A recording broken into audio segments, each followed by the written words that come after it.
తిరుపతి లడ్డు అనే విషయం అది చేసినట్టయితే తప్పే అండి. కానీ జంతు కొవ్వులు అవి అన్నారు.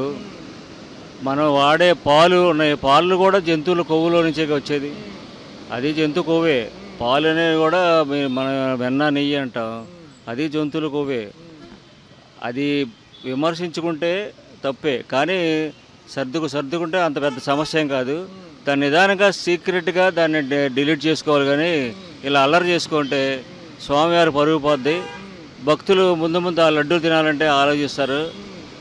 తర్వాత ఏంటంటే రకరకాల ప్రపంచ లెవెల్లో ఉన్న తిరుమల దేవస్థానాన్ని ఇప్పుడు అవమానం పాలు చేసినట్టుగా అయిపోయింది. పక్క చూసుకున్నట్లయితే విజయవాడ విపత్తు సంబంధించి కానివ్వండి, ఆంధ్రప్రదేశ్ వరదలకు సంబంధించి ఈ అంశాన్ని దాటవేసే చర్యగానే ఈ యొక్క కొత్త అంశాన్ని లేవనెత్తారు అని ప్రజలు ప్రతిపక్షాలు అంటున్నాయి. ఎలా చూడాలి? ఈ అంశాలకి దీనికి సంబంధం లేదండి. కాకపోతే ఇదేంటంటే ఒక చిన్న సమస్యని దాన్ని పెద్ద చేసుకున్నారు అంతే. ఇప్పుడు ఒకప్పుడు అన్న ఎన్టీఆర్ గారు అన్నారు, మన కంటిలో నలుసు పడినప్పుడు కనుగుడ్డు తీసుకొని చూడక్కర్లేదు, దాన్ని నిదానంగా తీసుకోవాలి. అంతేగాని అది ఒక తప్పు జరిగినా దాన్ని నిగూఢంగా దాన్ని మార్చుకోవాలి. కానీ ఇలాగ పబ్లిక్ చేసుకుంటే అది స్వామివారికి అప్రతిష్ట పాలవుతుంది. లడ్డులు పరీక్ష చేయాలండి, ప్రతిరోజు రోజు చేయాలి, ప్రతిరోజు చేయాలి. దాంట్లో ఎంత కలుషితం ఉందో లేకపోతే స్వచ్ఛంగా తయారు చేస్తున్నారో దానికి సంబంధించిన ఆఫీసర్లు ఉంటారు కదా, వాళ్ళు ప్రతిరోజు టచింగ్ చేయాలి.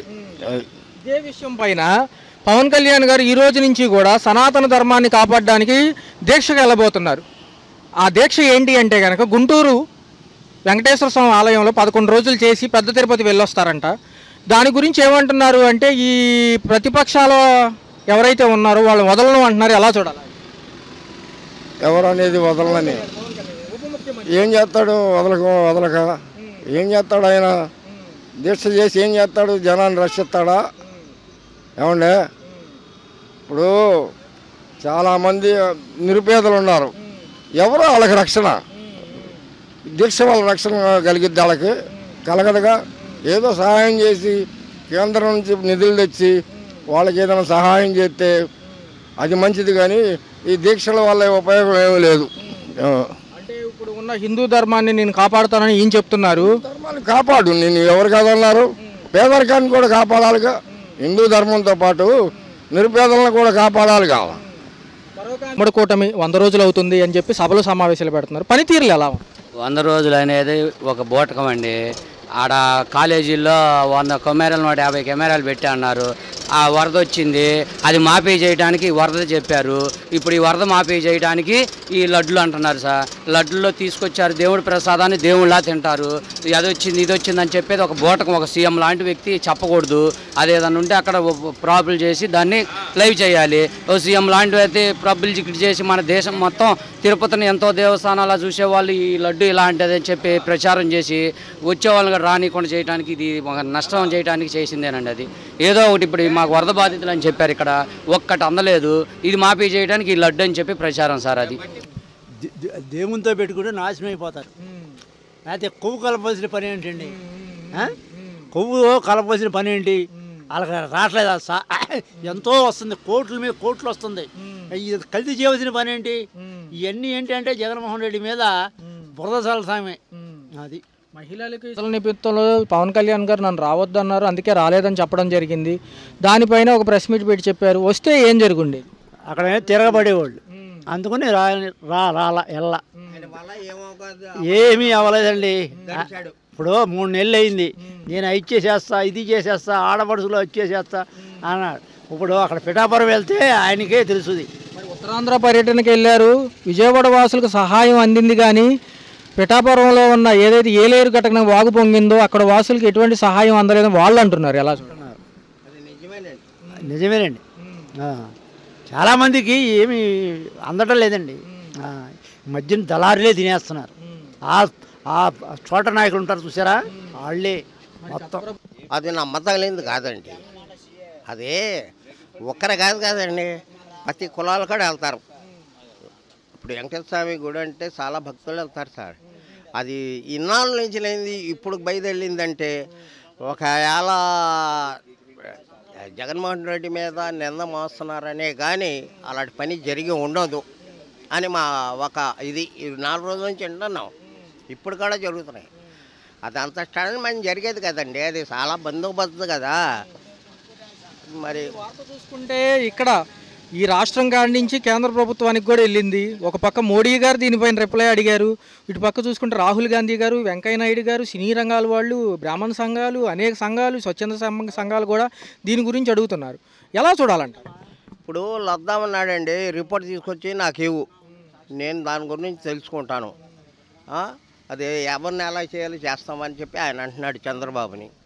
మరి ఈయన తీసుకెళ్ళి ఇవ్వాలంటే రిపోర్ట్ ఇవ్వడం అది నిజం కాబోబట్టి ఇవ్వడం అది వాళ్ళకి తెలుసు, అందరికీ తెలుసు. ఇప్పుడు జరిగేదంతా కానీ కుట్రలే, మంచి జరుగుతలేదు. ఈ ప్రమాదాల్లో వచ్చేసి వాళ్ళకి ఇచ్చేసారు, వీళ్ళకి ఇచ్చారంటే తక్కువ. ఇక్కడెక్కడోళ్ళేనండి సాయం చేసేది. అవగాహన ఉంది, మీ సమస్యలు తీరుస్తానని పవన్ కళ్యాణ్ గారు ఏమయ్యారు గత వారం నుంచి అంటున్నా. మరి నేను వాళ్ళకి తెలవాలి, పెద్దోళ్ళకి. మాకేం తెలుసు? మాకు టీవీ లేదు, ఏమీ లేదు, ఫోన్లు లేవు చూస్తానికి. ఎవరికి ఏమంటాం? గత 2 రోజుల నుంచి కూడా తిరుపతి రోడ్డుకు సంబంధించి నెయ్యి బదులు గేదెల కొవ్వు, పశువుల కొవ్వు వాడారని చెప్పి ఆ అంశం మీద ఉన్నారు ఆయన. ఇవాళ నుంచి కూడా గుళ్ళో దీక్ష తీసుకుని 11 రోజుల పాటు దీక్షలోనే ఉండి తిరుపతి వెళ్ళి వస్తామంటున్నారు. మరి ఈ 11 రోజుల పరిస్థితి కోసం చూస్తారు, జనాలు చూడపోతే. జనాలు పోతే లడ్డూలు పట్టుకొని కూర్చుంటారా? పవన్ కళ్యాణ్ లడ్డూ కోసం చూస్తే అసలు ఉండే మొత్తం రోడ్డు మీద బతుకుతుందా? దాన్ని వస్తే నేను బాగా చూస్తా, బాగా చేస్తా జనాల్ని అన్నారు. మరి అంతా వదిలి ఆయనకి చూసాం. మరి ఈ రోజు లడ్డూలు కాడ కూర్చుంటే జనాలు ఏమైపోతారు? మరి ఇప్పుడు ఏదైతే ఈ అంశం ఉందో ఈ అంశాన్ని పెద్ద చేస్తున్నారు. దొరికిపోయింది వాళ్ళకి, గెలిచేశారు కదా, 2 చేతుల లడ్డు దొరికింది. ఇంకోసారి ఎలక్షన్ వస్తే ఏమి సార్, ఎవరికి మేము అస్సలు మాకు ఓటు వద్దు, ఏమొద్దు. మరి ఇప్పుడు ఎలా అడుక్కొని తిన్నా తినేస్తాం. మీరు ఇంత కష్టాల్లో ఉంటే ఆ లడ్డు విషయం పైన ఎందుకు అంత చేస్తారండి సార్? వాళ్ళ లడ్డు 2 చేతుల లడ్డు దొరికింది, ఇప్పుడు లడ్డే కావాలి వాళ్ళకి. ప్రజలు రోడ్ల మీద చచ్చిపోతున్నారు, తిండి లేకుండా నీళ్ళు లేకుండా ఎగిరి ఎగిరి ఎగిరి ఎగిరి తీసుకుంటున్నారు. మరి పరిహారం ఎప్పుడు అందిస్తారని అంటున్నాను. మాకు ఇస్తే, మా సాయం చేస్తే మేము వ్యాపారం చేసుకుని ఉంటాం, లేకపోతే మా బతికి ఇంతే. మాకు ఇప్పుడు దాకా రేషన్ దొరకలేదు, ఏమీ రాలేదు. అసలు ఊరెళ్ళి వచ్చా అంతా ఇల్లంతా మునిగిపోయింది, సరుకు మొత్తం నాశనం అయిపోయింది. తిండి లేకుండా బట్టలు లేకుండా అలాగే ఉన్నాం. ఆ బట్టల మీదే తిరుగుతున్నాం. ఇప్పుడు దాకా రాషన్ కూడా దొరకలే. మాకు ఏమన్నా పరిగెత్తగలమా? బళ్ళప్పుడు మేము పరిగెత్తలేం కదా. ముసలం ముక్క ఎలా బతారండి? ఎలా బతారు? 7 రూపాయలు 40 నష్టాలు వచ్చినాయి. మాకు బళ్ళకు వచ్చి ఎవరైనా రాసిన వాళ్ళు కానీ, మాకు సాయం చేసిన వాళ్ళు కానీ ఉండారా? మేము మునకి వెళ్ళిపోయాం కానీ మేము రోడ్డు మీకు వచ్చాము, బేరాలు లేవు, ఏదో 5 రూపాయలు 6 రూపాయలు అమ్ముకుని వెళ్తున్నాము. ఇంట్లో అన్నం కొత్తయండి. చూసారా మీరు, లడ్డూ విషయం పైనే ఈయన తిరుగుతున్నారు తప్ప మిమ్మల్ని పట్టించుకునే అవకాశం లేదంటున్నారు. లడ్డూకు సంబంధం ఏముందండి? మాకు బాధ్యతలు కాడ తీసుకుంటే మేము కాడ ఏదైనా చూస్తాం. మరి ఎవరి కాడ ఓట్లు వేయాలంటున్నారు, ఆ పరిస్థితి ఏంటి? మరి చూసుకున్నట్లయితే మొన్న 20వ తారీఖు వరకు కూడా ఇస్తామని చెప్పారు. తిరుపతి వైపు మళ్ళింది ఇప్పుడు ఉన్న ప్రజానాయకుల చూపంతా. మరి మీ పరిస్థితి ఏంటి? బండి ఆగితే పడిపోతారు కుర్రాళ్ళు అందరూ. మా సైజు వాళ్ళు మేము ఎలా పరిగెత్తాము? ఎవరైనా వచ్చి తొక్కేస్తారు, పైకి ఎక్కుతాము మేము. మాకు ఏదైనా సాయం చేయాలి. మా బండికి మా బతుకులు లేవు రోడ్ల మీద, ఏం వ్యాపారాలు అంటున్నా, ఏం తిరిగి బతుకం మేము. మరి ఇప్పుడు చూసుకుంటే హిందూ రక్ష ధర్మం కోసం శిక్ష ఆయన ఏమంటున్నారంటే, నేను దీక్ష చేపడుతున్నాను 11 రోజుల వరకు ఎవరితోనూ మాట్లాడిన అంటున్నారు. మీరు చూశారు కదా గత 2 రోజులుగా ఏం జరుగుతుందో. లడ్డు గురించే ఉండారు కాదని అంటున్నా. మరి మా పరిస్థితి కాదు చూడాలిగా.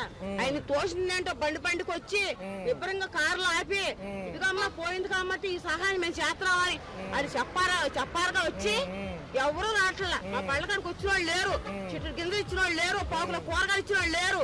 మేము ఎలా బతకాలి? అద్దె కట్టుకోమా? 15,000 రూపాయలు అద్దె కట్టుకోమా? పిల్లల్ని చదివించుకోము, ఏం చేసుకోము? పిల్లలు ఫీజులు కట్టలేకపోతే ఫోన్లు చేస్తున్నారు. ఏంటి పరిస్థితులు ఏంటి? అది జరిగింది అదండి. మరి చూసుకున్నట్లయితే ఈ ప్రభుత్వ అధికారులు ప్రస్తుతానికి వెసులుబాటులో ఉండేటట్టు కనపట్టలేదు. మరి ఈ యొక్క అంశాన్ని పక్కకు తోసేసినట్టే అంటారు, వరదల అంశాన్ని. మా బళ్ళకు వచ్చి ఏదైనా సాయం చేసి వాళ్ళ కడుపులో దయ ఉండి మా బళ్ళకు వచ్చి సాయం చేసి మాకు బళ్ళు ఇచ్చినా పర్వాలేదు. చూసుకున్నట్లయితే ఎక్కడికి వెళ్ళిపోయారు పవన్ కళ్యాణ్ గారు? ఈ వరద బాధితుల సెక్షన్ ఏమంటారు? 3 రోజులకి వచ్చాడు. చంద్రబాబు గారు ఫస్ట్ కాడి నుంచి ఉంటున్నాడు. ఈయనకి మరి పవన్ కళ్యాణ్ గారికి భయం పుట్టిందేమో మరి రాలా అది. సార్ మరి చూసుకున్నట్లయితే ఒక పక్క ఏదైతే నారా లోకేష్ గారు కూడా మంగళగిరిలో వరద స్టార్ట్ అయ్యేటప్పుడు తిరిగారు తప్ప అది తర్వాత మరి ఇటు కూడా రాలా. చింగనారం పాయకపురం కూడా రాలా. మన వచ్చాడు కాబట్టి రాజకీయంలోకి ఏం తెలిసిద్ది. ప్రాబ్లం వస్తే ముందుంటానన్న పవన్ కళ్యాణ్ గారు ఎక్కడ ఉన్నారు? యానున్నాడు 3 రోజులకి వచ్చాడు. 3 రోజులకి వచ్చాడు ఆయన. నిన్న ప్రెస్ మీట్ లో ఏమంటున్నారంటే నేను వస్తే గుంపులు అన్ని ఫామ్ అవుతాయి, ప్రజలందరూ నన్ను చూడడానికి వస్తారు, సహాయక చర్యలకు ఇబ్బంది కలిగిద్ది, అందుకే రాలేదు. అవన్నీ ఉట్టిదేనండి. అవన్నీ ఉట్టిదే. చంద్రబాబు అంత ధైర్యం రాలా. అది మొన్న వచ్చినోడైతే చంద్రబాబు 50 సంవత్సరాల నుంచి ఉండోడే. అది ఇద్దండి 4 రోజులు 3 రోజులు పట్టిద్ది.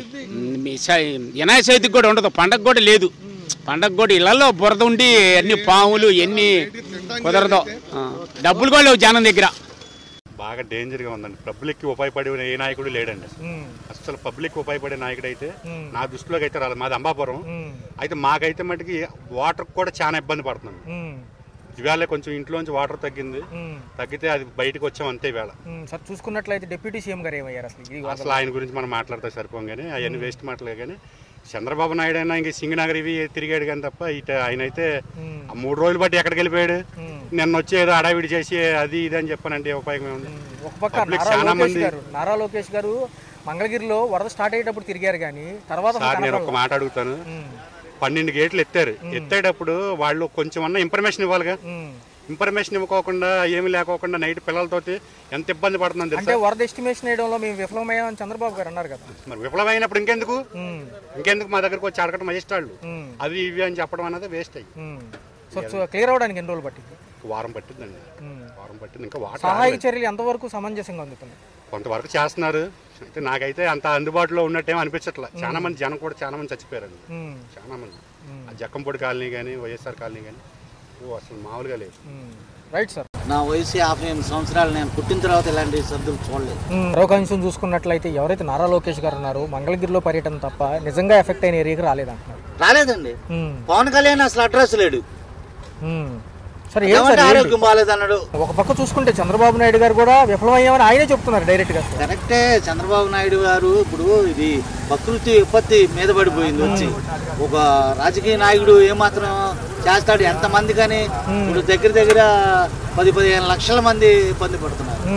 ఆహారం లేక, నీళ్లు లేక, మంచినీళ్ళు లేక ఎంత ఇబ్బంది పడుతున్నారు. ఆక్రమణలు ఎక్కువ జరుగుతున్నాయండి. ఆ బుడమేరు క్లియర్ చేసుకుంటే వచ్చిన వాటర్ ఆ బుడమేరు లేకుండా కొల్లేరుకి వెళ్ళిపోద్ది వాటర్. ప్రజల సమస్య పైన అత్యంత అవగాహన ఉంది నా ఒక్కరికి అని పవన్ కళ్యాణ్ గారు అంటా ఉంటారు. మరి ఈసారి ఏమైంది? కరెక్ట్. మరి ఆరోగ్యం బాగాలేదని అంటున్నాడు బాబు. మనం మట్టుకు ఏం చేద్దాం? ఆయనకి ఆయన ఆరోగ్యం బాగుంది, మనం ఏం చేద్దాం? మనం చేసేది ఏం లేదు. ఆయన అన్నాడు నా ఆరోగ్యం బాగాలేదు, నేను రాలేకపోతున్నా, లేకపోతే నేను వచ్చేవాడిని. అన్ని కూడా చంద్రబాబు గారు కూడా చూడలేని పరిస్థితి. అన్ని కవర్ చేయలేడు కానీ వచ్చి తిరుగుతున్నాడు. ఆహారం అది అందియాలి, మరి వాటర్ అందియాలని ఆయన కూడా బాధ్యత తీసుకుని ఆయన కూడా చేస్తున్నాడు.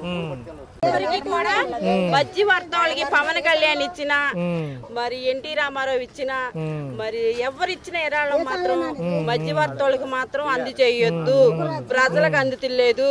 వాళ్ళెంతలుగా వాళ్ళు వచ్చి ఇంటింటికి అడిగిద్దండి. మాకైతే ఏం అందలేదు. దొరికిన వాళ్ళకే దొరుకుతున్నాయి, తీసుకున్న వాళ్ళే తీసుకుంటున్నారు. మేము వెళ్ళేటప్పటికి అయిపోయినాయని వెళ్ళిపోతున్నారు. మాకైతే ఏది నిత్యావసరాల సరుకులు అందలేదు. ఇదండి మా పనులు లేకుండా ఏమీ లేకుండా మేము 2-3 వారాల మట్టి ఇళ్లలో ఉంటున్నాం.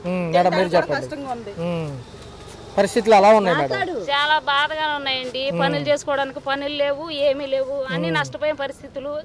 కనీసం వాళ్ళు తెచ్చారు కానీ ఫస్ట్ లో 2 రోజులు అయితే నీళ్లు పాలు మాత్రం మాకు అందే. ఆహారం పరంగా అయితే మాకు సరిగ్గా అందలేదు. అన్ని ఇబ్బందిగానే ఉంటున్నాయి కానీ కొంతమందికి అయితే అన్ని ప్రకారంగా అందుతున్నాయి. మాకంటే ఏమీ రావడం లేదు. మొన్న అయితే వ్యాన్ల ద్వారా వచ్చేసి ఉండే సరుకులు అవి మాత్రం ప్రతి ఒక్క కుటుంబానికి ప్రతి ఒక్క ఇంటికి జరిగింది, అందింది. స్టోర్ బియ్యం ఇచ్చారండి. ఇప్పుడు ఇచ్చే 20 కేజీల బియ్యము, 10 కేజీల బియ్యము మంచి బియ్యం ఇచ్చారనుకోండి. ఇన్నాళ్ళు బాధపడినందుకు అయ్యన్న వండుకొని తిన్నారు. రోజు పులిహార తిన్నాము, రోజు ఈ అన్నం తిన్నారు. మామూలుగా బియ్యం ఇచ్చారనుకోండి ప్రజలు కూర్చొని తినడానికి కొద్దిగా బాగుంటది. ఈ నెల రోజు బియ్యం వండుకుంటే ఉప్మా లాగా అయిపోతున్నాయి, మెత్తగా అయిపోతుంది అన్నం. కొత్త బియ్యం ఇచ్చారు. ఆ ఇచ్చిన బియ్యం అయినా మంచి బియ్యం కూడా మాకు అందలేదు. మరి సుమారు ఎంత ఆస్తి నష్టం జరిగింది మీకు? సుమారు చెప్పండి, ఇబ్బంది ఏం లేదు.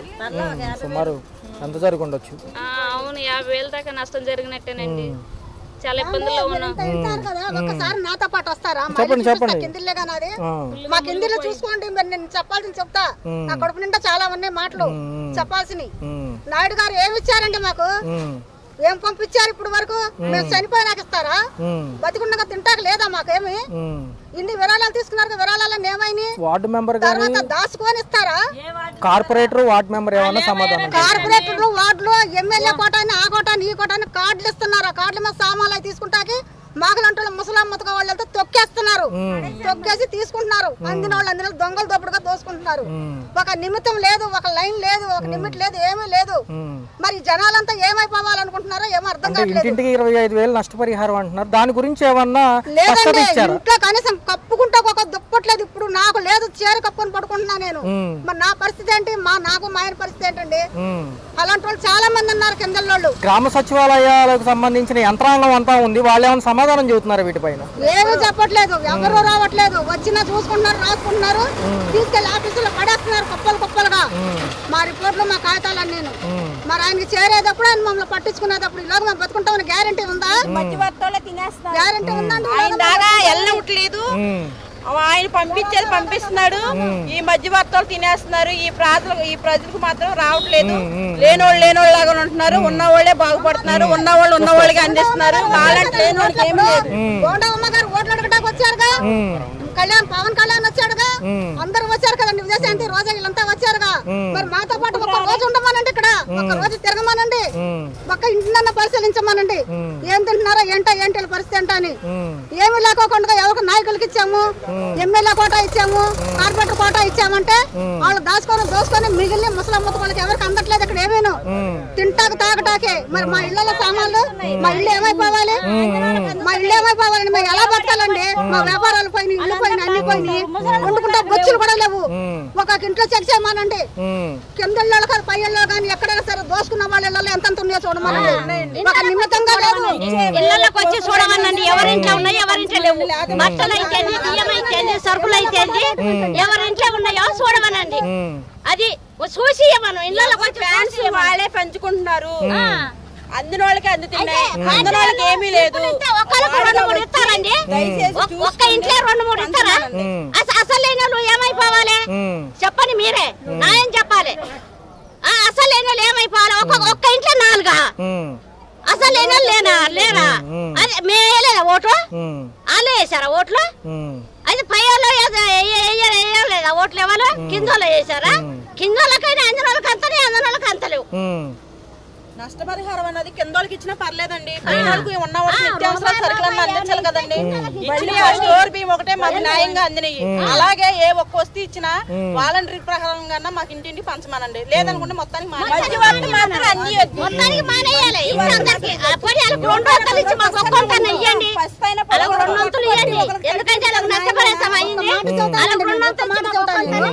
కిందిల్లో 4 ఉంటే పైల్లో ఒకళ్ళు ఉన్నారు. ఒక కుటుంబం వెళ్ళి 4 కుటుంబాలు వెళ్ళి ఒక కుటుంబంలో అక్కడ ఇరుక్కొని ఉన్నాం.